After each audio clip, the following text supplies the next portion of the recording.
Bienvenidos a un nuevo programa de Tiempos Cimarrones. En esta ocasión vamos a retomar nuestro último programa donde nos habíamos quedado en la Batalla de las Piedras, que es el primer triunfo militar de la revolución del pueblo en armas, a pesar de que no fue un suceso de gran envergadura en el sentido de enfrentamiento de fuerzas muy numerosas, pero sí fue de una carga de significación enorme y sin ninguna duda levantó la moral de la naciente revolución. El propio Artigas, en su parte de guerra a la Junta Militar de Buenos Aires, lo expresa, y además sabemos que llovió copiosamente en el correr de esos días previos, precisamente porque lo dice José Artigas. En la misma noche del día 12 de mayo, dice, se experimentó una copiosa lluvia que continuó hasta las 10 de la mañana del 16, en cuyo día se destacaron los enemigos en una gruesa columna a la estancia de mi padre, situada en el Sauce, a 4 leguas de distancia de las Piedras. Sé que él mismo, ¿verdad?, expresa todos esos acontecimientos que van a ir sucediendo, esas copiosas lluvias, bueno, el hecho de que la batalla se haya librado el día 18, y todo eso es bueno decirlo, porque a veces nos preguntamos de dónde salen las cosas que decimos en historia, o las cosas que nos han dicho en la historia, las famosas fuentes. Hay que tener mucho cuidado con ellas, por supuesto, pero en este caso estamos remitiéndonos al propio prócer. Y de la Batalla de las Piedras se pasa, como por una especie de continuidad lógica en el marco de las estrategias revolucionarias, a querer ponerle sitio a la ciudad amurallada de Montevideo. ¿Por qué? Porque la ciudad amurallada de Montevideo era evidentemente la gran presa a tomar, la presa codiciada de la revolución, porque en ella se encontraba atrincherado el reducto último del poder español. No quiere decir que el poder español estuviera solo dentro de los muros de Montevideo, ni mucho menos, pero sí allí estaba evidentemente el núcleo principal de su poder, y ese era el norte y guía, no solamente de las fuerzas patriotas del ejército artiguista, sino además de la propia Junta de Buenos Aires. No olvidemos que en este proceso histórico estamos hablando justamente de los albores de la Revolución 1811, no se ha producido aún el primer enfrentamiento entre el proyecto artiguista, la causa oriental y artiguista y el gobierno de Buenos Aires. Todo estaba por nacer, todo estaba por cuajar. Todo lo que podemos llegar a entender como patria, de un lado y del otro del Plata, estaba en germen, estaba en fermentación. Sin embargo, Buenos Aires desde la primera hora había pretendido liderar, comandar, dirigir todo el proceso revolucionario de la Cuenca del Plata. Y si bien José Artigas en el primer momento lo va no solo a aceptar, sino que además él mismo se va a presentar ante la Junta de Buenos Aires para ofrecer sus servicios a efectos de iniciar la revolución en la banda oriental, esa situación de subordinación a las estrategias del gobierno de Buenos Aires, de la Junta primero, del directorio después, no va a tener una continuidad, sino que muy pronto van a surgir enfrentamientos, muy pronto, mucho antes de lo que imaginamos. Y por eso es que nos vamos al primer sitio, a Montevideo. Acá también quiero comentar que Montevideo, como ciudad fuerte, muchas veces fue sitiada. Sería muy interesante realizar una especie de exploración histórica sobre los grandes sitios que ha sufrido no solo Montevideo, sino algunas ciudades de nuestro país, como por ejemplo en 1865, ya desde el año 64, la heroica Paysandú. En el caso de Montevideo va a sufrir varios sitios a lo largo de su historia y este va a ser el primero. Y bueno, para situarnos en ese momento histórico, yo comencé el programa anterior refiriéndome a un tema que voy a retomar enseguida, y es el de la soberanía popular, que como dije que todo estaba en germen, pero también todo estaba en acto de voluntad. No olvidemos que los pueblos del Río de la Plata, al igual que el resto de los pueblos americanos, son los que llevan adelante un acto de voluntad emancipadora. Ese primer acto de voluntad emancipadora representa, de acuerdo a la ideología que se sostenía en ese momento y que sostenía el propio José Artigas, el soberano de Rousseau, es decir, el soberano como voluntad general, voluntad de los pueblos, voluntad de determinarse, voluntad de labrar su propio destino. Y por eso es que nos vamos de el 18 de mayo a 48 horas después apenas, el 20 de mayo de 1811, día en que José Artigas intimará precisamente a Francisco Javier de Elío a rendirse. Exhorta, no solamente a Elío, exhorta al cabildo, el cabildo como única fuerza, como único órgano de gobierno de aquella compleja organización indiana, compuesto por criollos, lo exhorta a evitar el derramamiento de sangre y la discordia entre hermanos. A veces las buenas intenciones y las buenas palabras caen en saco roto, se pierden en algo muy difuso que no podemos apresar, y ese va a ser el caso de esta exhortación de Artigas. Le dice Elío, de su conducta depende obtener gloria eterna o eterno oprobio. Veremos qué hace Elío. Lo que es seguro es que Artigas conocía de buena fuente, porque tenía obviamente sus informantes, la situación de Montevideo, y no era una buena situación, era más bien una situación precaria. Porque Montevideo en ese momento contaba con pocas reservas de víveres y de leña. Y entre los datos que tenemos que tener en cuenta cuando hablamos de una ciudad sitiada, el trigo almacenado dentro de Montevideo alcanzaba para poco más de 2 meses. En consecuencia, sometida a un estrecho sitio, la ciudad no podría resistir demasiado tiempo, y esto estaba dentro de los cálculos de Artigas. Por supuesto, además de intimar a Elío, entre las primeras medidas que va a adoptar Artigas en extramuros, es decir, en esa dilatada franja de tierra que rodea Montevideo, está la sustracción de las caballadas para restar a los españoles medios de movilidad en el caso de salir de las murallas, con lo que quedaban reducidas sus salidas.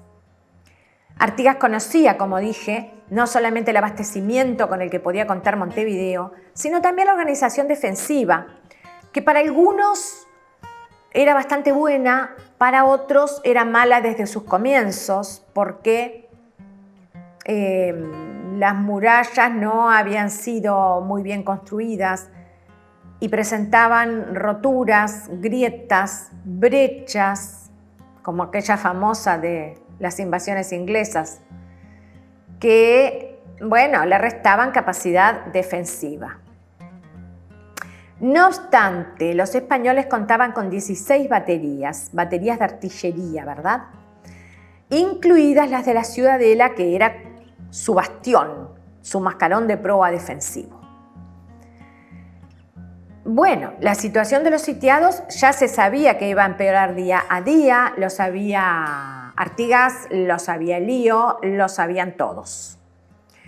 Por eso es que, y antes de pasar a la reacción de Elío, obviamente Elío, como representante del rey español, iba a buscar jugarse hasta la última carta. Y cuando Artigas le dice de su conducta depende obtener gloria eterna o eterno oprobio, Elío decide jugarse esa última carta, con lo cual ya obviamente le está dando una respuesta negativa a Artigas, a pesar de que intentó atraérselo. ¿Y cuál es esa suprema jugada? Es ni más ni menos que solicitar la invasión portuguesa. Para lo cual todo quedaba un poco en familia, porque no olvidemos que el rey de Portugal, João VI, estaba casado con Carlota Joaquina. Y Carlota Joaquina era la hermana de Fernando VII de España. Por lo tanto, Carlota Joaquina tenía un gran interés, un interés doble, podríamos decir, en invadir nuestro territorio. Por un lado, porque al invadir nuestro territorio, bueno, estaba asegurando la continuidad del poder de su hermano, Fernando VII. Pero por el otro lado, también en Carlota Joaquina se agitaban otros intereses y otras pasiones, como la de que Portugal se quedara por fin con estas anheladas tierras, lo cual iba a jugar a favor de la propia reina de Portugal, que era Carlota. Veamos entonces que el juego de intereses apuntaba en una sola dirección. El lío, Portugal, España y los intereses de familia, todos nos están diciendo sí a la invasión. Claro que también el lío había menospreciado, seguía menospreciando en gran medida a las fuerzas patriotas. Yo ya he comentado, pero voy a repetir aquí, una pregunta que en determinado momento el lío le hace al marino José de Salazar, a quien ya conocemos porque tenía excelentes dotes de escritor, y le hace una pregunta, y la pregunta es si él creía que los gauchos se atreverían a presentarse a la vista de los muros de esta ciudad. O sea, no solamente si se atreverían a tomar Montevideo, sino siquiera a presentarse. Pero, como ya lo sabemos, los gauchos sí se atrevieron. Entonces, bueno, ante esta actitud de lío y ante los rumores de invasión, Artigas traslada su campamento al Cerrito de Montevideo. El Cerrito que en ese momento estaba bien lejos de Montevideo, no era un barrio, por cierto.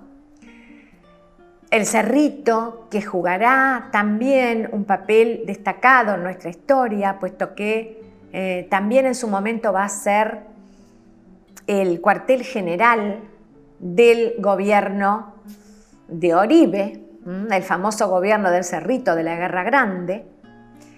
¿Y por qué el Cerrito era tan importante? Porque, bueno, justamente tenía una posición privilegiada por su altura, por su relativo acceso al mar, allí donde hoy se encuentra la aduana de Oribe y el puerto del Buceo, y también por su relativo acceso a la propia Montevideo. El Cerrito era y sigue siendo un lugar estratégico. Y ahí es donde se va a instalar el campamento de los patriotas. Mientras tanto, mientras tales cosas ocurren, y nosotros ya conocemos el carácter levantisco de Elío, su mal humor, sus pocas pulgas, no solamente manda a levantar una horca en el centro de la plaza que hoy conocemos como Plaza Matriz, y primero como Plaza Constitución, manda a levantar una horca y además decide no solamente esa medida ejemplarizante, sino una mucho más efectiva, que es lo que él llama la limpieza de la ciudad. Elío decide limpiar a la ciudad de insurgentes, de sediciosos, de facciosos, de bandoleros. En una palabra, expulsar a las familias que notoriamente abrazaban la causa artiguista. Y así es como va a expulsar a 31 familias patriotas y a los padres franciscanos, a los que se consideraba también unos sediciosos, porque, bueno, de una manera directa o indirecta varias veces habían manifestado palabras, amigables hacia la causa de la patria. Los padres franciscanos fueron violentados en su convento por fuerzas españolas con bastante brutalidad, golpeados, destruidos sus escasos bienes y se los envía a las puertas de la ciudad, se los empuja a la noche, se los empuja a la oscuridad, que era terrible y enormemente peligrosa en esos momentos, y se les dice, váyanse con sus amigos los gauchos. Y ahí ustedes están viendo justamente una pintura de Diógenes Equet, nuestro artista nacional, en la que es con el sable en alto y con un farol en la mano, un farol que nos evoca las pinturas de Goya, se los expulsa. Y veremos qué ocurre a continuación.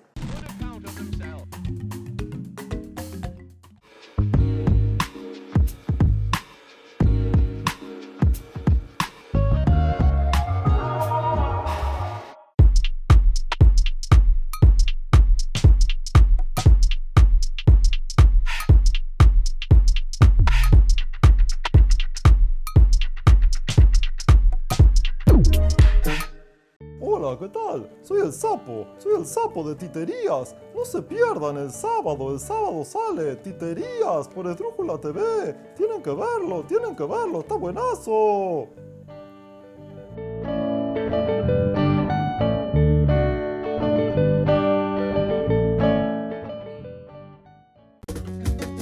Reducir el rol social de las empresas públicas. ¿Es el momento? La LUC establece un modelo de Estado ausente que afecta a nuestra realidad en el peor momento. ¿Sabés qué significa realmente? Nos merecemos decidirlo. Firmá a favor del referéndum y contra 135 artículos de una ley que debilita derechos. Para que nadie quede afuera, poné tu firma al futuro. Huelen a cedro sus manos. Carpintería en maderas Herc. Placares de cocina y dormitorios. Muebles de diseño y restauración. Trabajos garantidos. Responsabilidad y puntualidad. Comuníquese al 095-465-880. Carpintero. Lindo oficio. Carpintería Herc. Carpintero, lindo oficio. ¿Quién no lo quiere aprender?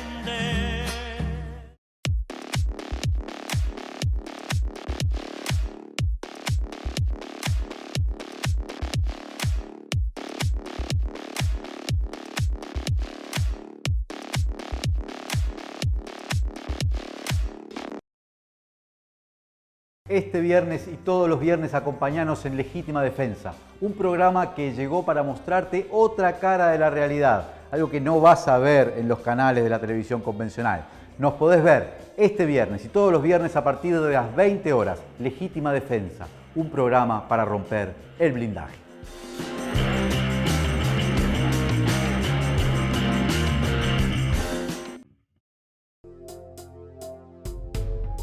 Existir Sociedad Anónima es el único importador oficial de repuestos Jack.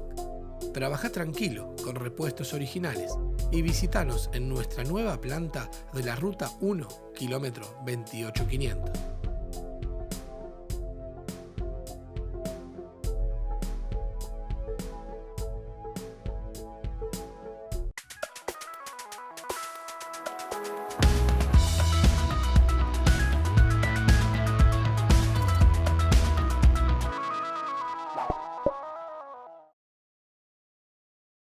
Una sola firma puede cumplir un sueño, crear oportunidades y hasta salvar vidas. Una sola firma puede cambiar la realidad de mucha gente, hacer justicia, cambiar la historia. Si una sola firma puede hacer todo eso, imagínate todas las nuestras juntas. Juntemos nuestras firmas contra una ley creada por pocos, pero que afecta a derechos fundamentales de todos y todas. Campaña Pro Referéndum para impugnar 135 artículos de la LUC. Para que nadie quede afuera, poné tu firma al futuro.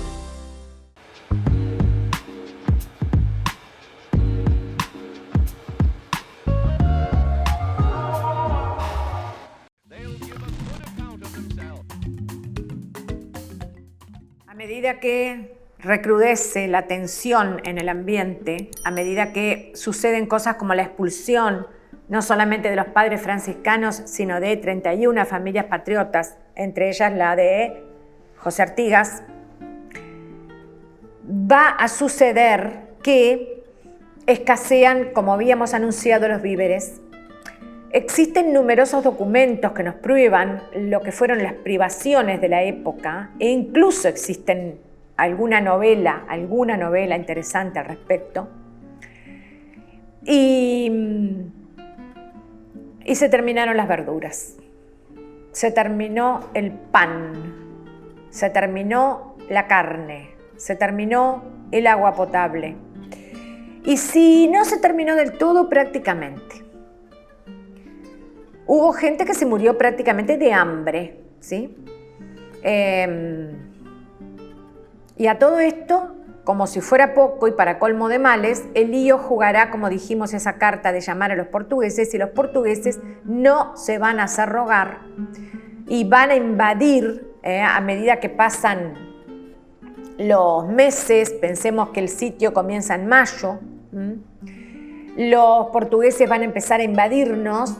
Esas fuerzas de invasión estuvieron comandadas por el gobernador y capitán general de la capitanía de Río Grande, ¿no? Que era Diogo de Sousa. Y bueno, y venía con muchas fuerzas a sus espaldas. Yo siempre digo, y lo voy a repetir una vez más, no olvidemos que el ejército portugués era un ejército bien entrenado, era un ejército probado en las principales guerras europeas.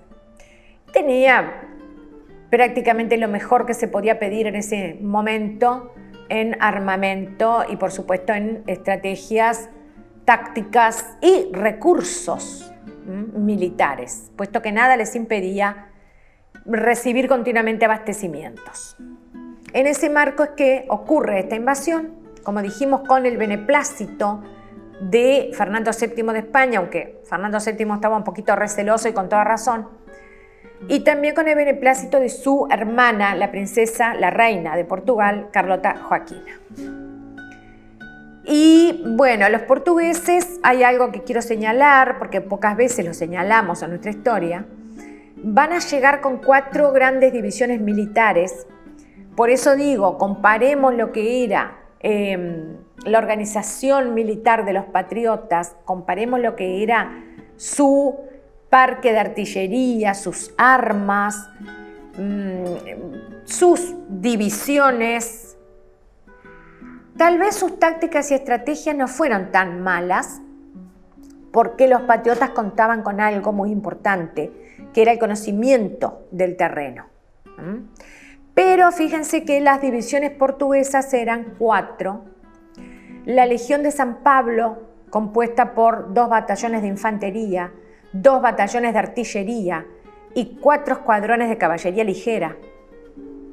Todo lo cual no tenían los patriotas, y si lo tenían era muy chiquitito, muy puntual y muy escaso. Luego contaban con la división de Manuel Márquez de Sousa, de infantería y de caballería también, con la división de Curado, un militar importante, que agregaba una división de lanceros guaraníes. Ya vamos a hablar de las fuerzas de los patriotas y vamos a ver que también contaron con el auxilio de etnias indígenas. En este caso, por supuesto, estos lanceros guaraníes venían a marchas forzadas y obligados a integrar los cuadros militares de los portugueses. Y finalmente contaba con la división de Mena Barreto, otro conocido oficial, otro conocido militar del momento. El 30 de agosto llegan al fuerte San Miguel y el 5 de septiembre toman la fortaleza de Santa Teresa. Y acá quiero hacer una precisión. El pueblo adyacente a la fortaleza también se llamaba de Santa Teresa. Y momentos antes, horas antes, días antes de que llegaran los portugueses, el pueblo de Santa Teresa fue no solamente evacuado por sus pobladores, sino incendiado. Esto es algo en lo que debemos reflexionar, porque de alguna manera este va a ser el prolegómeno del éxodo. El éxodo del pueblo oriental que veremos pronto, que fue una cosa muy compleja y que consideraremos en todos los aspectos posibles, que sabemos que una de sus manifestaciones fue precisamente dejar atrás todo e incluso incendiar, destruir lo que se dejaba atrás, para que el enemigo no se pudiera servir de eso. Bueno, pues en Santa Teresa, en el pueblo de Santa Teresa, se cumple por primera vez.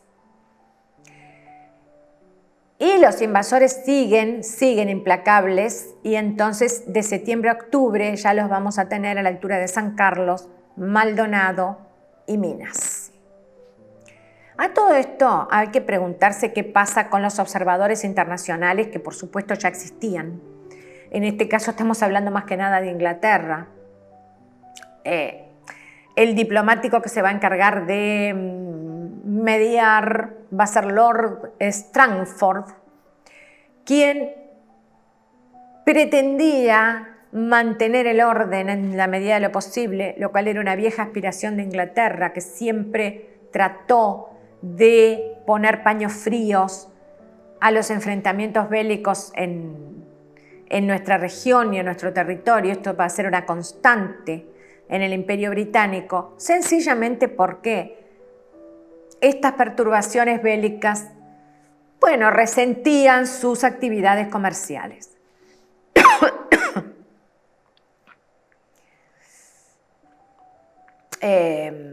Entonces va a tratar de mediar, no va a tener suerte. Y lo curioso es que va a llamarle a este enfrentamiento una disputa entre juntistas porteños y regentistas montevideanos. Lord Strangford no tiene tanto en cuenta a los orientales de la campaña, que eran la mayoría, no tiene tanto en cuenta a los ejércitos patriotas. En donde más pone el foco de atención es en esa disputa que él llama, ¿no? Un enfrentamiento entre juntistas porteños y regentistas montevideanos. Y es curioso el enfoque de Lord Strangford. No es que deje de lado a las fuerzas patriotas porque ignore su existencia, ni mucho menos, sino que dice, bueno, esto se está dirimiendo entre juntistas y regentistas. Y al final, también por mediación de Lord Strangford, se firma, y esto es muy importante porque es un jalón de nuestra historia que marca un antes y un después de la Revolución Oriental, se firma un armisticio el 20 de octubre de 1811, precisamente ¿entre quiénes? Entre los juntistas porteños y los regentistas montevideanos. De ahí que no sea tan aventurada la opinión de Lord Strangford. Por el contrario, creo que tuvo una penetración política bien interesante. Porque, en definitiva, este armisticio se va a realizar ignorando, ahora sí, ignorando por completo a las fuerzas revolucionarias de la banda oriental. Y eso en sí mismo es un hecho grave, así lo va a sentir el pueblo oriental, un hecho grave, un hecho que desconoce no solo su existencia como humanidad, sino también sus penalidades, sus sacrificios, sus esfuerzos y su voluntad. Por lo tanto, ese pueblo oriental en armas que va a ser ignorado en el armisticio es el que va a comenzar a expresarse, va a comenzar a marcar huella y presencia muy pronto. Y eso tenemos que relacionarlo con un suceso que va a acontecer enseguida. Fíjense que el armisticio se firma el 20 de octubre y el suceso a que me refiero es el de las dos asambleas orientales. Bueno, mientras tanto, ustedes ya han visto varias veces, porque lo hemos pasado durante esta charla, han visto varias veces el cuadro de los padres franciscanos expulsados de Diógenes Ecket. Y yo acá quiero decir que, bueno, por supuesto, por suerte contamos con estos artistas nacionales. Quiero decir que esa frase, váyanse con sus amigos los gauchos, que efectivamente hasta las crónicas pronunciaron los españoles, revela, es una parte más de esta voluntad del pueblo oriental en armas. Sus amigos los gauchos, los padres franciscanos, una orden que nos acompaña desde siempre, por lo menos desde la expulsión de los jesuitas, allá a fines del siglo XVIII, también nos está mostrando a los patriotas, porque si ustedes miran nuevamente esa lámina, esos padres que ven ahí no son solamente religiosos, son patriotas, son pueblo pensante, son una parte muy importante de lo que un día va a ser nuestra nacionalidad, porque son justamente el reducto del saber, el reducto del conocimiento, el reducto de quienes sabían leer y escribir y poseían, por supuesto, artes y saberes intelectuales en nuestra modestísima condición de banda oriental, carentes por completo de universidades. Entonces también se está expulsando el pensamiento de Montevideo. Y eso no es un hecho menor. Por eso quería detenerme de nuevo en el cuadro de Diógenes Equet. Bueno, y como hemos visto, pasamos así por la fuerza de los hechos a una situación de indignación muy grande, una indignación que roza el escándalo por el armisticio que se ha realizado a espaldas de los orientales, y llegamos a las dos asambleas, en las que, como dije, el pueblo hace uso por primera vez de su soberanía, y son la asamblea de la panadería de Vidal y la asamblea de la Quinta de la Paraguaya. La panadería de Vidal tiene, ustedes están viendo ahora, una especie de mosaico de azulejos en los cuales se recuerda. Fue aquí donde por vez primera el pueblo oriental, que ansiaba liberarse del gobierno opresor de Montevideo, exteriorizó su voluntad colectiva en asamblea pública. De democracia primitiva, pero no en el sentido de rudimentaria, sino de originaria, dando su parecer y su voto. Y esto aconteció el 10 de septiembre de 1811. Entonces vamos a recrear lo que fue la panadería de Vidal. Vamos a decir primero que este comercio era bueno, era adecuado por su tamaño para una asamblea multitudinaria. Y se encontraba en la manzana delimitada por las actuales calles Lorenzo Fernández, Pedernal, Joaquín Requena y Yaguarí. Yo viví por esa zona hace mucho tiempo sin saber siquiera que estaba viviendo en ese lugar histórico, en las inmediaciones de ese lugar histórico. Y la reunión se celebró en horas de la noche, por lo tanto del 10 al 11 de septiembre, porque duró bastante, acudieron vecinos de varios lugares distintos, hubo una asistencia estimada en más de 100 hombres, representativos del pueblo oriental, de sus villas, de sus pueblos, entre ellos el presbítero Damaso Antonio Larrañaga, y por supuesto los jefes y oficiales de las divisiones artiguistas. Y bueno, los invito a todos a recrear ese momento. Pensemos en los olores de la panadería, los olores de la levadura, de la harina, de la leña, las baldosas del piso de ladrillos, el techo igualmente de ladrillos y de vigas de lapacho a la usanza colonial, los gruesos muros, los hornos, las mesas improvisadas, no tan improvisadas porque se usaban para amasar el pan, pero que en este caso se usaron para que la gente deliberara, la oscuridad de la noche, los pabilos de las velas, iluminando esos rostros preocupados. Pero por sobre todas las cosas, imaginemos la determinación indeclinable de un pueblo que, aún sabiendo que está abandonado y que va a ser más abandonado todavía, mantiene su voluntad de continuar adelante con su causa, porque de eso se trata en definitiva, de su causa. Por eso decimos, bueno, para empezar, hablando de fuentes, les recomiendo leer lo que dice Carlos Anaya, que es uno de nuestros primeros cronistas e historiadores, que nos va a decir cuál fue el objetivo más importante, para qué se reunieron en definitiva en la panadería de Vidal. Bueno, primero se reunieron para escuchar a los enviados de Buenos Aires, que ya estaban cocinándose el armisticio. Segundo, se reunieron para ver qué hacían una vez que estas personas, estos comisionados, se explicaran. Y escucharon.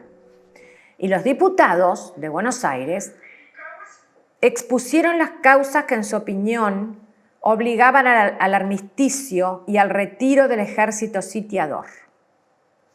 Las causas que los obligaban eran, según los diputados, la mayor fuerza numérica aplastante de los portugueses y el real peligro que representaban en ese momento. Sin embargo, tal como expresa Carlos Anaya, ninguna de esas razones hizo fuerza en su ánimo. Ninguna de esas razones hizo fuerza contra lo que el pueblo oriental consideraba un compromiso asumido. En suma, se escuchó a los diputados y no se llegó a ningún acuerdo. Tampoco es que a la Junta de Buenos Aires le importara demasiado nuestra opinión. Concurrieron más que nada para tener un problema menos, pero no porque les interesara demasiado nuestra opinión. Pero entonces digo, vamos a ver, el saldo de esta primera asamblea va a ser naturalmente un acto de decisión soberana de continuar, como sea, con el sitio, así sea personalmente, así sea con un cuchillo en la mano. Esa es la decisión de esta primera asamblea oriental.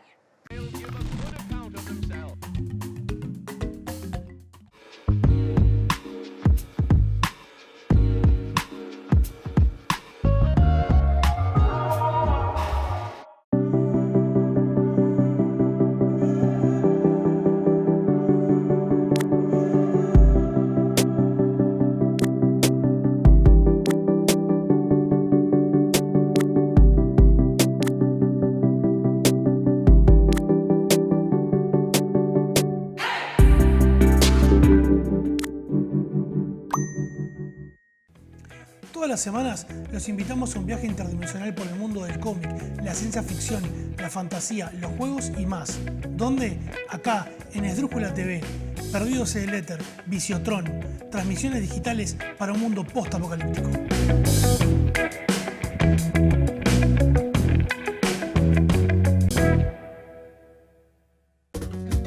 Mercantilizar la educación pública. ¿Es el momento? La LUC favorece a los centros privados afectando a docentes y principalmente alumnos de la educación pública. ¿Sabés qué significa realmente?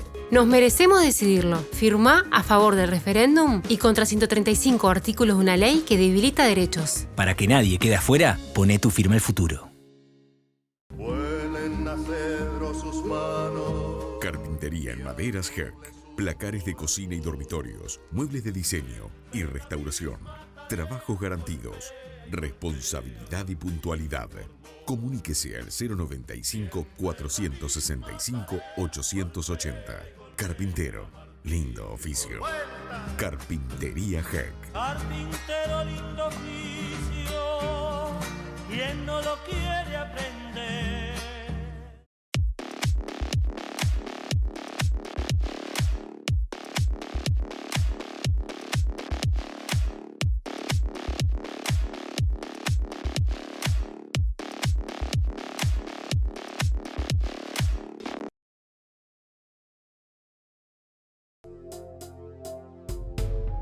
Existir Sociedad Anónima es el único importador oficial de repuestos Jack. Trabaja tranquilo con repuestos originales y visítanos en nuestra nueva planta de la Ruta 1, kilómetro 28500.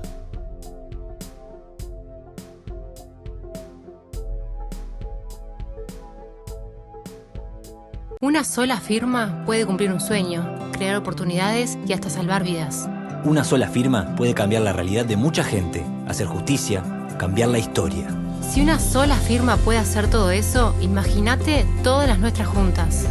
juntemos nuestras firmas contra una ley creada por pocos, pero que afecta derechos fundamentales de todos y todas.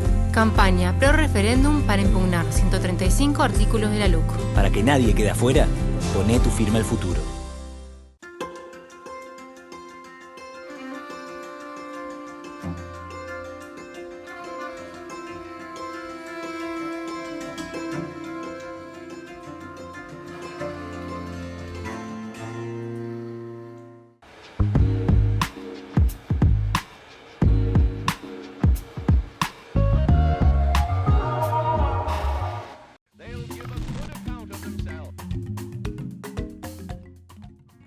Habíamos dicho que entonces que la asamblea de la panadería de Vidal se realiza el 10 de septiembre de 1811, en momentos en los cuales, como también vimos, ya estábamos totalmente invadidos por los portugueses, ¿no? Porque sus 4 divisiones se habían venido extendiendo y ganando terreno y se hallaban ya a la altura de Minas.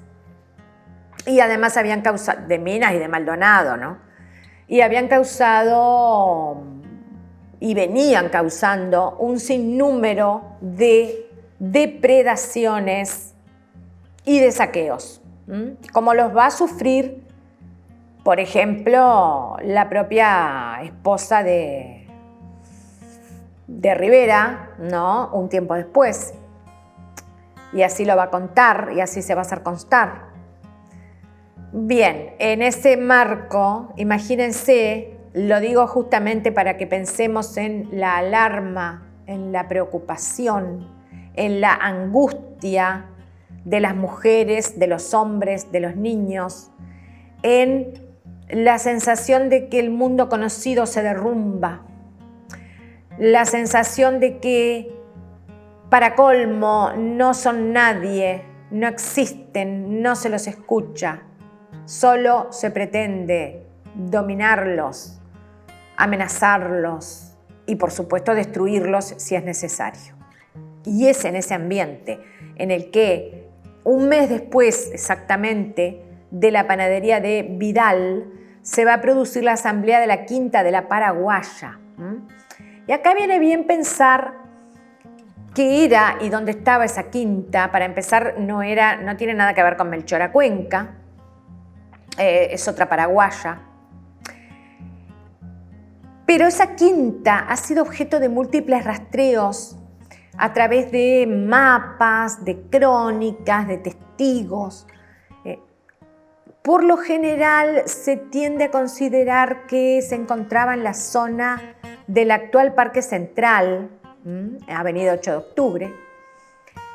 Pero ya el lugar preciso de la Casa Quinta no se conoce con exactitud. Aníbal Barrios Pintos, nuestro gran historiador, intentó situarla en su momento. El doctor Luis Bonavita, otro de nuestros historiadores que nos ha dejado grandes contribuciones, también lo intentó. Bueno, por eso digo que podría estar, la casa misma podría haber estado en la zona de Montecaseros y Garibaldi, en tanto que para otros podría haber estado a la altura de donde hoy se encuentra el edificio Crandon. Pero bueno, más o menos nos podemos hacer una idea de por dónde estaba. Imaginemos que en ese momento no existía ninguna de esas construcciones urbanas, no existía tampoco ninguna de las construcciones que hoy conocemos en Tres Cruces. Todo aquello eran enormes campos, salpicados aquí y allá por alguna chacra y por alguna quinta. Y esta asamblea del 10 de octubre se realiza justamente en momentos en que está a punto de firmarse el armisticio, aquel de que hablamos con la Junta de Buenos Aires y las autoridades españolas. Pero lo terrible es que cuando se realiza la asamblea ya se está ante un hecho consumado. Acude a la asamblea el comisionado porteño José Julián Pérez, pero ya les dice que la cosa está decidida. O sea, una vez más, creo que esta es la prueba principal de lo que veníamos diciendo acerca de la actitud de ignorar a los orientales por parte de ambas fuerzas en conflicto, ya que este comisionado nos viene a decir directamente que se ha llegado a un acuerdo preliminar, por más que no es el acuerdo definitivo, ya se ha resuelto. Y ese es el motivo por el cual los orientales habían pedido esta nueva reunión. Y según palabras del propio José Artigas, en un oficio que será remitido en diciembre al Paraguay, los orientales dijeron en esa asamblea que sus puñales eran la única alternativa. Y repito, esto es una fuente histórica de primer nivel, es un oficio dirigido de puño y letra de José Artigas al Paraguay, en donde le dice eso, ¿verdad? Sus puñales, los puñales del pueblo, eran la única alternativa. Y que aceptaban levantar el sitio solamente para obtener una posición militar más ventajosa, de manera de poder esperar a los portugueses en esa posición militar más ventajosa, no a las puertas de la ciudad amurallada, sino en lugares más aptos para la defensa. Esa fue entonces su condición, digamos, no tanto una condición, sino una declaración. Esta declaración de que se retirarían del sitio para estar en mejores condiciones estratégicas para guardar al invasor, nos está hablando a su vez de, bueno, por supuesto, una determinación indeclinable que ya la vimos, y esa determinación indeclinable viene de la mano de algo mucho más alto, mucho más importante, algo superior, que es la lucha por la libertad. Pensemos que si no fuera por la búsqueda de la libertad, nada de esto se habría hecho. Nada se habría hecho. Hubiera sido mucho más cómodo para todos quedarse tranquilos, dejarnos dominar indefinidamente por los españoles o dejarnos dominar por el nuevo invasor, el portugués, y seguir dedicándonos a nuestras tareas cotidianas, fueran cuales fueran: amasar el pan, sembrar la tierra, comerciar, criar hijos, sin meternos en líos, sin meternos en sobresaltos, sin meternos en guerras. Pero es lo que tiene la historia del ser humano a través del tiempo y del espacio. La lucha por la libertad es lo que nos mueve, es lo que nos determina. Y falta algo más. Falta la decisión principal de la Asamblea de la Quinta de la Paraguaya, que fue nombrar a Artigas su general en jefe o jefe de los orientales, como se le llamará de ahí en adelante. Y acá de nuevo estamos viendo una pintura de Diógenes Equet, titulada precisamente Artigas proclamado primer jefe de los orientales. Esta es una pintura que Equet realiza en 1895 y que se encuentra en el Museo Histórico Nacional, de la cual podemos inferir muchas cosas si la observamos. Básicamente creo que lo más importante es tener en cuenta ese pueblo en armas con las lanzas en alto como símbolo de resolución defensiva, resolución guerrera. Y el saludo, ¿verdad? El saludo, justamente a Artigas como jefe, proclamado jefe por el voto popular, en una palabra. Y las consecuencias de estas dos asambleas que ya hemos analizado, que ya hemos reflexionado en ellas, nos van a llevar como corolario al nacimiento de nuestra identidad, aunque no del todo, porque todavía falta un poquitito más para que más se vaya cuajando, al nacimiento de nuestra identidad como pueblo soberano, pero también nos van a llevar al primer rompimiento con Buenos Aires. Ese rompimiento con Buenos Aires, que ya estaba agitándose en el aire, lo pone Artigas en una situación singular. Porque habíamos dicho que hasta ese momento nos podemos hacer una buena pregunta, ¿no? ¿Qué era José Artigas en ese momento? cuál era su condición, cuál era su función, cuál era su proyecto, si es que ya tenía un proyecto propio, o era un simple militar actuando a las órdenes de la Junta de Mayo, de la Junta de Buenos Aires. Esas preguntas que nos podemos hacer, que son muy válidas, en realidad no tienen una sola respuesta. Porque las respuestas se van a ir dilucidando día a día y hora a hora a medida que las circunstancias van apareciendo, se van consolidando. Artigas había sido hasta ese momento, sí, un militar subordinado a las decisiones de la Junta de Buenos Aires, mas no absolutamente subordinado. Y esto fue así desde el primer día. Esto fue así porque era José Artigas. Esto fue así porque era su carácter, su personalidad, su visión del mundo, su inquietud existencial. E indudablemente estaba en juego también el germen de su gran proyecto ideológico del que ya nos ocuparemos.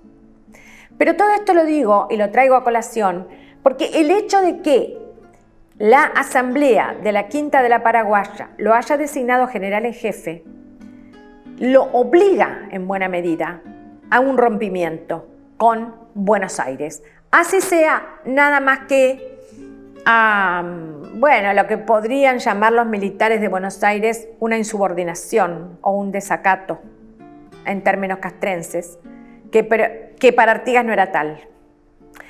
¿Por qué decimos esto? Porque Artigas se va a ver obligado, a partir de que es jefe de los orientales, que no es un título militar, por cierto, es algo mucho más profundo y mucho más vasto, se va a ver obligado a conciliar su propia opinión política y social, como jefe de los orientales, con la debida subordinación al gobierno revolucionario de Buenos Aires. Debida porque él la había elegido.